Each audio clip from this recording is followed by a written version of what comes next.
Goeiemôre en baie welkom by die Praag TV kanaal. As jy nog nie op die kanaal ingeteken is nie, maak gerus so deur op die klokkie of die knoppie te druk en op die klokkie sodat jy kennisgewings van toekomstige video's mag ontvang. Nou ja, soos jy kan sien, is ek nie tans in Suid-Afrika nie. Ek verkeer tans hier in België in 'n stadjie met die naam Turnhout. Dis nie te ver van die Nederlandse grens af nie. En ek gaan vir die volgende paar dae hier wees en dan gaan ek Tsjechië toe, dan vlieg ek Praag toe. Maar soos ek in my vorige kort video verduidelik het, is my bagasie soek geraak op die lughawe van Istanbul en dis sukkel ek so 'n bietjie om myself aan te trek, want ek het net een stel klere, maar dit sal seker later opgelos word. Ek het volle vertroue in die Turke. My onderwerp vandag is dus Afrikaners snobisme in die politiek. Nou, diegene van julle wat ingeteken is op Netwerk 24 sou gesien het, ek het vandag 'n langerige brief daarin in die rapport afdeling. En daarin knoop ek so 'n bietjie die stryd aan met ene Janie Du Plessis wat in verlede week se rapport uitgevaar het teen ouerige Afrikaner mans met lelike skoene en al sulke tipe goed. En ja, dit druip van dit wat ek dan in my brief Afrikaners snobisme noem. Hier is die kathedraal van hierdie dorp so 'n bietjie vertoon hier so op die skerm. Pragtige kathedraal. Hy is nie so oud by Europese standaarde nie, maar nogtans baie mooi binne. Ek was al binne in hom gewees. En ek stap sommer nou my hier rond en gesels met u. Maar hierdie kwessie van Afrikaners snobisme, dit kom al 'n lang pad. En dit is natuurlik 'n deel van ons hele verhouding tot die Engelse, want die manier waarop Afrika en die Britse immigrante van 1820 af later, 1805 toe die Britte nou finaal 1806 nou finaal oorgeneem het in die Kaap. Dit is 'n manier om die Afrikaner sielkundig te manipuleer en veral in die hele aanloop tot die oorgawe aan die ANC is dit gebruik om te sê dat as jy nou nie deur die ANC regeer wil word nie, dan is jy eintlik van 'n laer klas, jy's van 'n laer stand as die mense wat dit wel wil hê. Want so lei die argument, eintlik die verborgde argument daar agter, is dat as jy ryk genoeg is in Suid-Afrika, jou geld is oor see, jy het miljoene dollar in 'n Switserse bankrekening, dan maak dit nie saak as die ANC die land plunder en dit opneek nie, want jy is mos ryk genoeg en jy kan net so 'n vliegtuigkaartjie koop en oor see gaan en dan indien dinge te erg raak, indien daar te veel verval is, indien dit 'n tweede Zimbabwe raak, want dit raak jou nie want jy is ryk genoeg. En dit is die onderliggende argument in Suid-Afrika, dat die mense wat kla oor die huidige bestel, hulle is eintlik van 'n laer stand, want hulle is te arm om dit uit hulle eie hulpbronne te kan hanteer. En natuurlik in die verlede en ook in die hede, byvoorbeeld tans sou ek sê, word mense wat vir die Vryheidsfront stem, beskou as van 'n laer stand, as sê maar die wat vir die DA stem, want as jy vir die DA stem, dan stem jy nou vir die party van die rykes. Jy weet, dit is nou die Engelse, ek sal nie eers die ander etniese groepe wat nou nog ryker as die Engelse is, noem nie, want dan word ek dalk van een of ander vorm van rasisme beskuldig. Maar jy weet waarna ek verwys.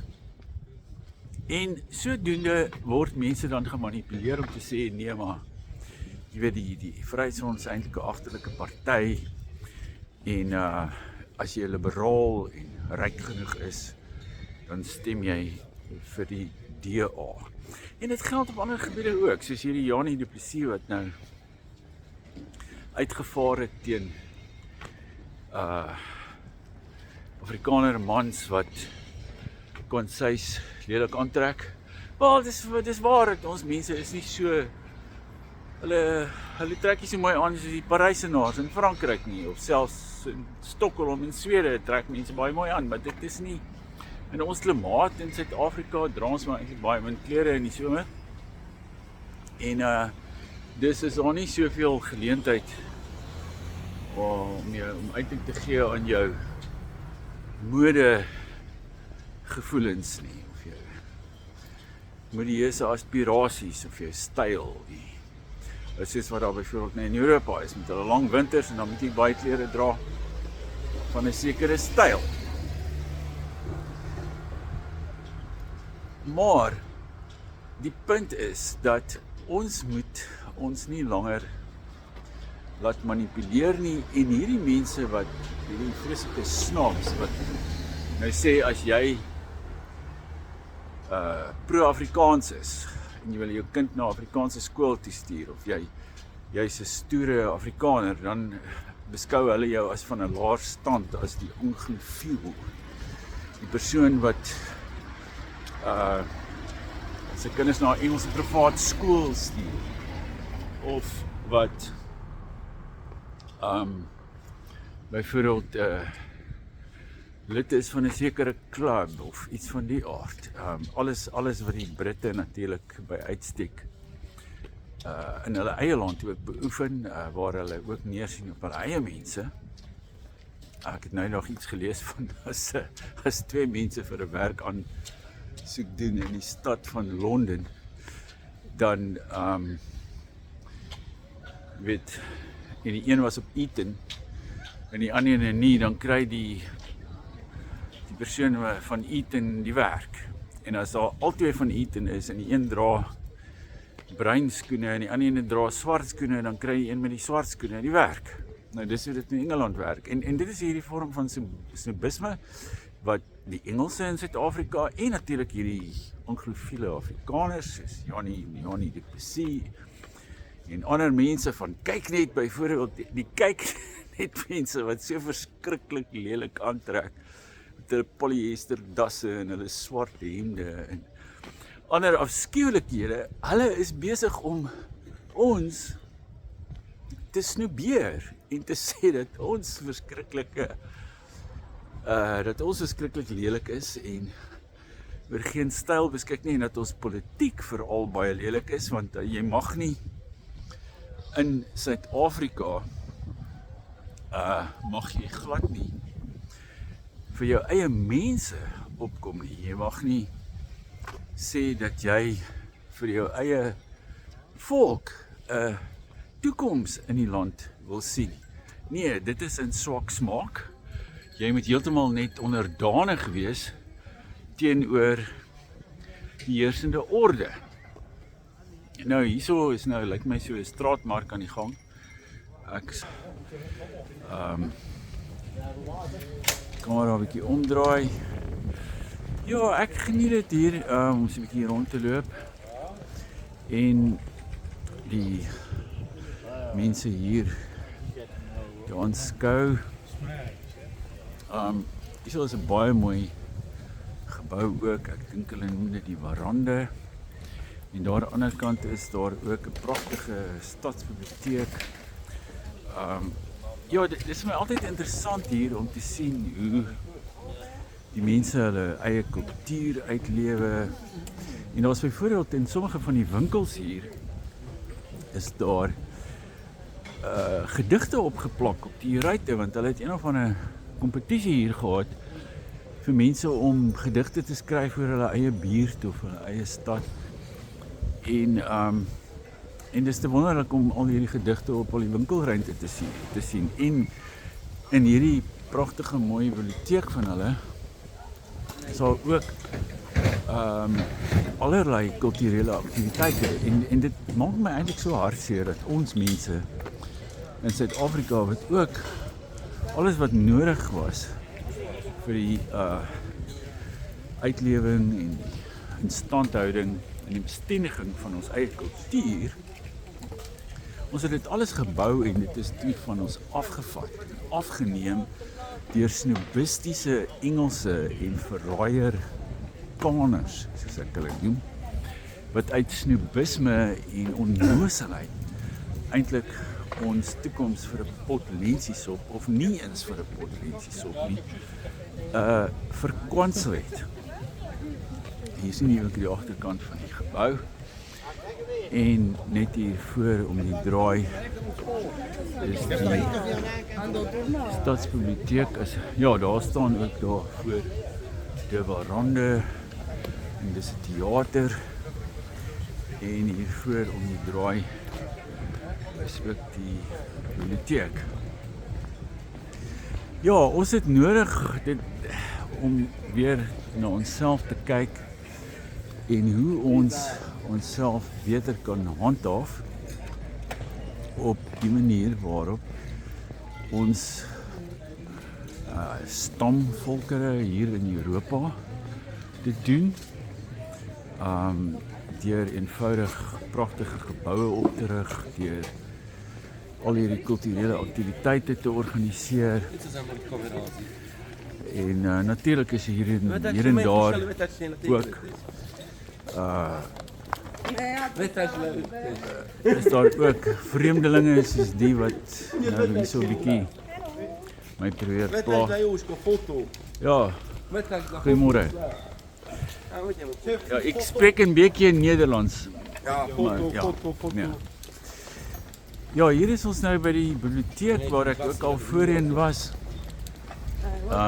Dit is 'n pragtige plek waar daar allerlei aktiwiteite geskied. Ek weet nie of dit op 'n Sondag oop is nie, maar ons kan gaan kyk. Ja, hier lyk my ook vandag deel van die straatmark hier in die biblioteek.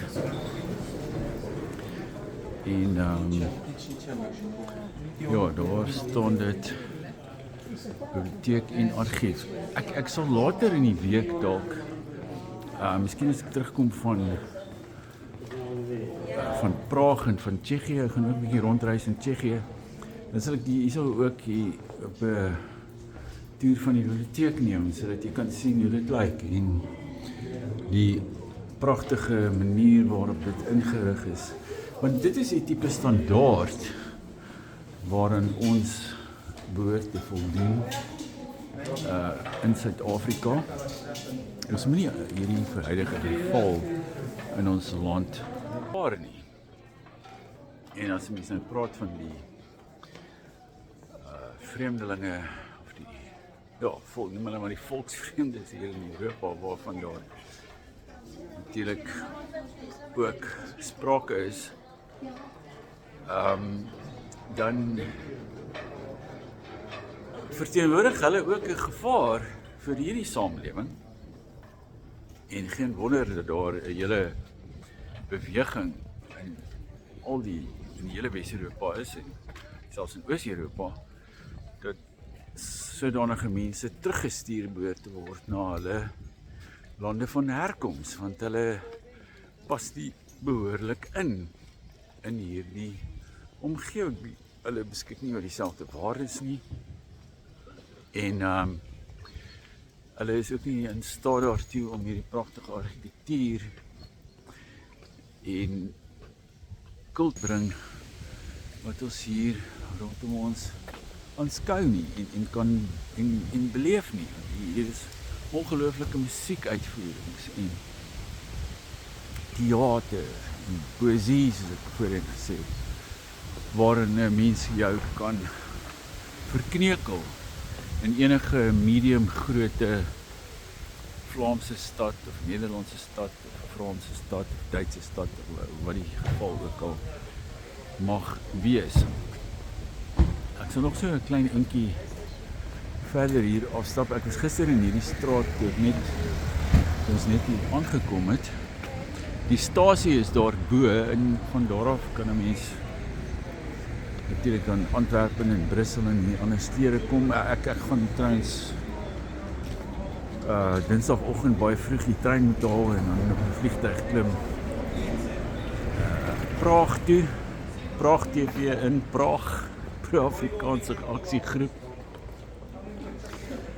Ja, en hier is 'n klein straatjie waar daar ook 'n skoenwinkel is waar ek beplan om 'n paar van my ou skoene te laat regmaak. Want in Suid-Afrika is dit nie meer 'n aktiwiteit wat eintlik hoegenaamd professioneel verrig word nie, terwyl hier kan 'n mens nog altyd jou skoene ordentlik deur 'n vakman, 'n blanke vakman, laat regmaak. Ja, hier is ook 'n boekwinkel, hier is 'n Standaard boekwinkel. Sondagoggend en hier's 'n voetgangerstraatjie amper en almal ry natuurlik hier met fietsse rond. En dit is betreklik veilig hier. Daar's nie noemenswaardige misdaad nie, alhoewel daar 'n paar vreemdelinge in die stad woon. En dus kan jy jou heeltemal gemaklik op 'n fiets rondry en jou inkopies gaan doen en alles is baie gemaklik. Dit is nie soos by ons in Suid-Afrika waar daar die hele tyd die gevaar van geweldsmisdaad is nie. Maar soos wat Europa verander en die bevolking verander, kry hulle natuurlik ook te kampe met die tipe gevaar en geweld wat in Suid-Afrika so algemeen is. En ja, ek sou sê die gemiddelde persoon het nie so 'n grandiose lewe hier soos sommige mense wel in Suid-Afrika nie. Die huise is maar tamelik klein. Ja, hier is die skoenwinkel waarheen ek nou gaan kom hierdie week om so 'n bietjie my skoene te laat regmaak. Dis nie 'n skoenwinkel nie, dis eintlik net 'n skoenmaker. En hier so het hy sulke borsels en skoenspanners en vir ons 'n skoenpolituur, allerlei dinge en hy's 'n bedrewe vakman wat jou leersole vir jou kan aanstik.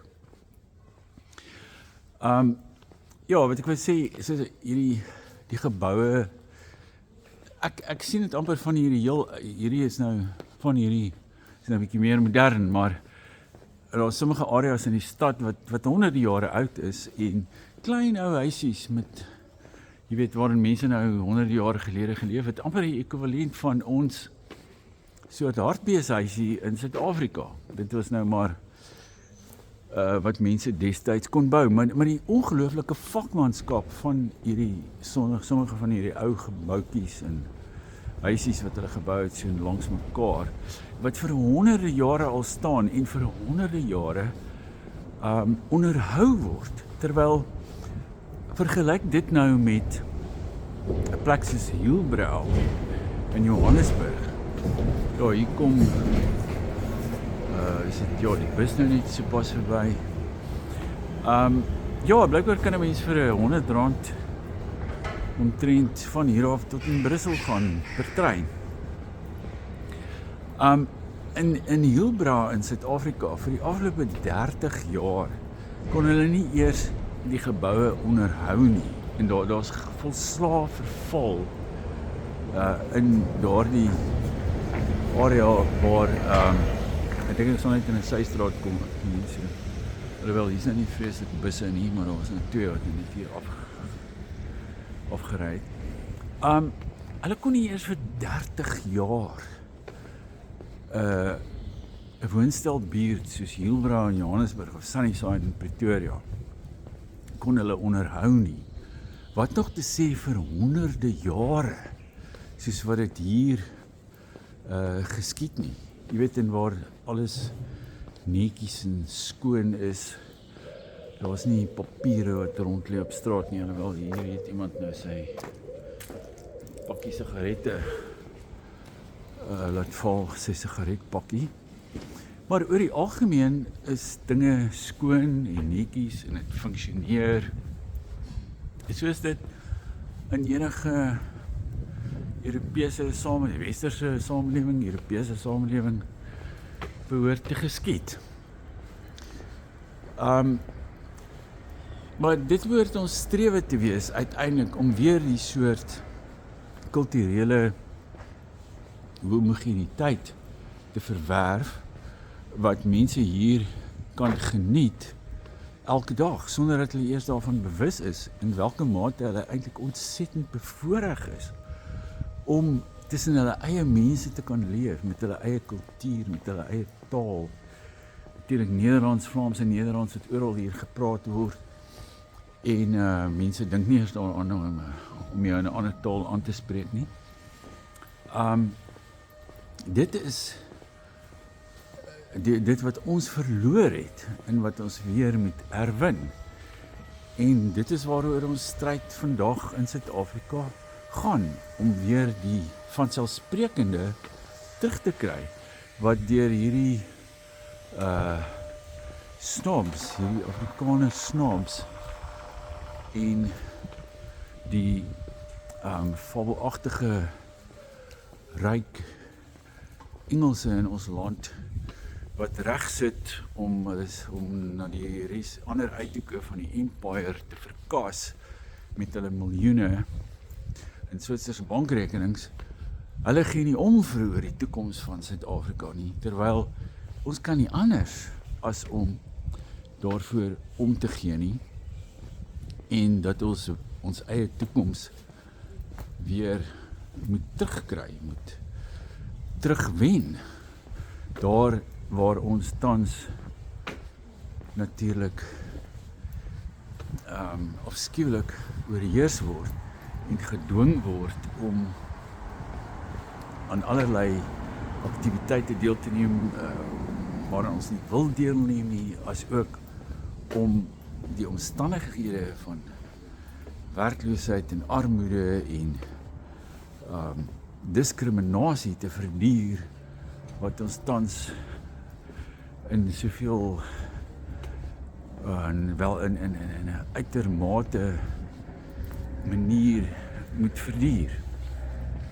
Nou ja, dit nou soms so van die heup af hierso in België. Ek sal nog verdere video's op die kanaal laai en ook 'n paar kort video's op Facebook. Hierso die kort video's op YouTube ook laai. En dan kan ons verder gesels. Dit gaan vir my ook 'n baie interessante reis in Tsjechië wees. Eers na Praag toe en dan gaan ek na die Sudetenland toe. Daar waar die Tweede Wêreld was een van die aanleidende oorsake tot die Tweede Wêreldoorlog. Dit gaan ook baie interessant wees vir my om dit te sien. En ek sal weer in Praag ook 'n video opneem. Maar ook verder nog in België oor die volgende paar dae voor ek vertrek, en as ek daarna terugkom, sal ek u steeds op hoogte hou van my aktiwiteite hier. Ek sal ook, ek gaan ook probeer om met 'n paar goedgesinde Vlaamse en Nederlandse politici te gesels, sowel hierso in België as in Nederland, want Nederland is natuurlik nie, hierdie is eintlik baie naby aan die Nederlandse grens, en dit sal maklik wees vir my om Nederland toe te gaan, indien ek 'n afspraak daarso het, en dan sal ek verder berig oor alles wat ek hier gaan uitvoer. Tot volgende keer dan, moenie vergeet om op die kanaal uitteken nie, kyk gerus ook na ons boeke wat hier te koop is op die boekwinkel, en dan volgende keer dan maak ons weer so. Totsiens.